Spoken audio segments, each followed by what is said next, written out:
আচ্ছা, হ্যালো, আসসালামু আলাইকুম। আমাদের অনেকে বলছিল লিল্যান্ড আর ইস্যুজু আর ওয়ান জে গাড়ি, যেটা জাপানি গাড়ি আর কি, বলছিল কি লিল্যান্ড গাড়ি যেটা এটা পিক আপ করে গেলে এটা উঠতে দেরি হয় কেন। তো ভাইয়া আজকে আমি যার সাথে কথা বলি উনি আমাদের ড্রিমল্যান্ড লিমিটেডের 4651 ড্রাইভার শাহাবুদ্দিন ভাই। এখন ওনার কাছ থেকে আপনারা একটু শুনে নেন কীভাবে এই গাড়িটা পিক আপটা করে যায়, উঠতে দেরি হয় কেন। ভাই একটু বলেন, যদি আমাদের একটু জানাতেন একটু শর্টভাবে।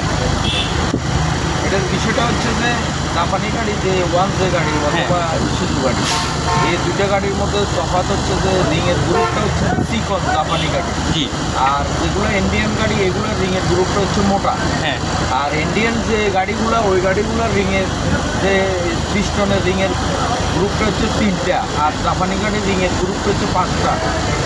এটাই হচ্ছে তফাৎ। আর একটা বিষয়টা হচ্ছে যে আপনার এটা হলো master pump current pick up. আচ্ছা।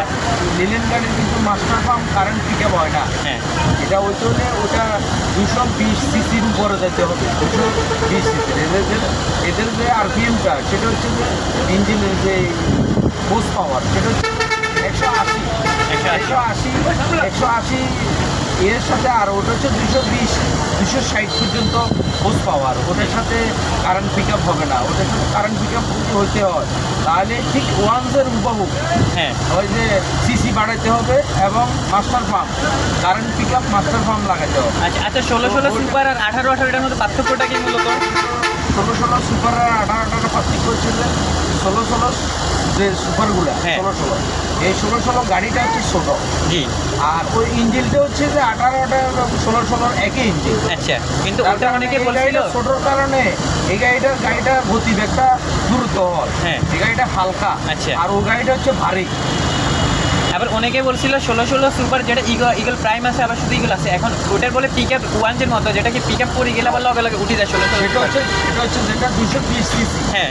220 সিসি যেটা নতুন গাড়ি নতুন বাইরেছে, জি। মাস্টার পাম্প ওটা ঠিক আছে, ওটা ওয়ানজের মতো হবে যে, কিন্তু যেটা আগের মডেলের জি। 180 সিসি এটা হবে না।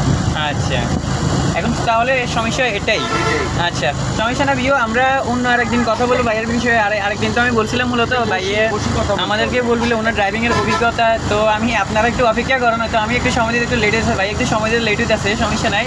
ভাইয়া আমার সময় দিব, আমি সময় দিব, তখন আপনাদের ওই আসল মতামতটা, মানে ভাইয়া কীভাবে অভিজ্ঞতা এত বড় গাড়িটা ড্রাইভিং করে আর উনি ড্রাইভিংয়ের রহস্যটা কি, মূল ড্রাইভিংটা কাছ থেকে শিখে, এগুলো সবগুলো উনি আমাকে জানাবে। ঠিক আছে তো ভাই, জানেন? ঠিক আছে, ওকে ভাই, আসি। হ্যাঁ, আসসালামু আলাইকুম। অনিয়া।